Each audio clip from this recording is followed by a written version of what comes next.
យុវតីសិស្សដ៏ស្រស់ស្អាតប្រចាំសាលាម្នាក់បានជាប់ក្នុងរន្ធជញ្ជាំងដោយចៃដន្យឲ្យមិនអាចថយក្រោយឬចេញរួចឡើយស្របពេលនោះស្រាប់តែមានរូបមនុស្សម្នាក់បានលេចឡើងពីខាងក្រោយនាងដែលធ្វើឲ្យយុវតីនោះភ្លាមៗហើយទឹកមុខក៏ប្រែប្រួលស្មុគស្មាញដែរដើមឡើយនាងដែលលួចរត់ចេញពីថ្នាក់ចង់ទៅដើរលេងតែបែរជាឃើញនាយកសាលានៅមុខខ្លោងទ្វារសាលាទៅវិញក្នុងភាពភ័យស្លន់ស្លោនិងដើម្បីកុំឲ្យគេចាប់បានយូរ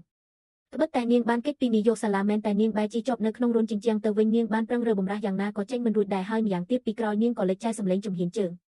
ចម្លែកពីពេលមួយទៅពេលមួយផងដែរនេះធ្វើឲ្យនាងមានអារម្មណ៍អាម៉ាស់និងភ័យខ្លាចស្របពេលនោះសិស្សប្រុសធាត់ម្នាក់បានដើរកាត់ទីនោះយុវតីក៏បានសុំឲ្យគេជួយទាញនាងចេញដោយឃើញយុវតីដែលខ្លួនមិនអាចទៅដល់បានឥឡូវជាប់នៅចំពោះមុខបែបនេះសិស្សប្រុសធាត់ក៏មិនបោះបង់ឱកាសក្នុងការប៉ះពាល់នឹងនារីក្នុងក្តីស្រមៃរបស់គេឡើយប៉ុន្តែទោះជាគេប្រឹងទាញយ៉ាងណាក៏ដោយរូបរាងអក្សររបស់យុវតីនោះត្រូវ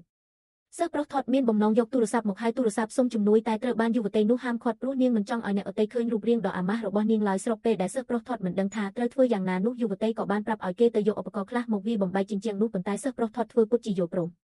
តែបែរជាមិនបានទៅយកឧបករណ៍នោះទេផ្ទុយទៅវិញគេបានដើរទៅខាងក្រោយយុវតីដោយលួចលាក់ដោយឃើញដងខ្លួនពាក់កណ្ដាលរបស់យុវតីដែលជាប់ក្នុងជញ្ជាំងនេះធ្វើឲ្យសិស្សប្រុសធាត់ដែលមិនធ្លាប់ស្និទ្ធស្នាលជាមួយនារីនោះមិនអាចទុកចិត្តបានក៏លូកដៃទៅប៉ះនាងយុវតីពេលនោះមានអារម្មណ៍ថាមានអ្វីមិនប្រក្រតីនៅខាងក្រោយក៏ប្រញាប់សួរថាអ្នកណានៅខាងក្រោយសិស្សប្រុសធាត់ឃើញថាខ្លួនត្រូវបានគេដឹងហើយក៏ចាប់ផ្ដើមបដិសេធភ្លាមដោយនិយាយថាខ្លួនគ្រាន់តែចង់រុញយុវតីនោះចេញពីទីនេះប៉ុណ្ណោះយុវតីដឹងពីល្បិចកលរបស់សិស្សប្រុសធាត់ហើយនាងក៏មិនចង់ត្រូវបានគេបំពានដែរក៏ចាប់ផ្ដើមជេរប្រមាថសិស្សប្រុសធាត់ភ្លាមតែម្ដងនេះធ្វើឲ្យសិស្សប្រុសធាត់ខឹងយ៉ាងខ្លាំងក៏រត់មកខាងមុខហើយយកទូរស័ព្ទមកថតរូបយុវតីនោះជាច្រើនសន្លឹករួចគំរាមយុវតីថានឹងបង្ហោះរូបភាពទាំងនោះទៅលើអ៊ីនធឺណិត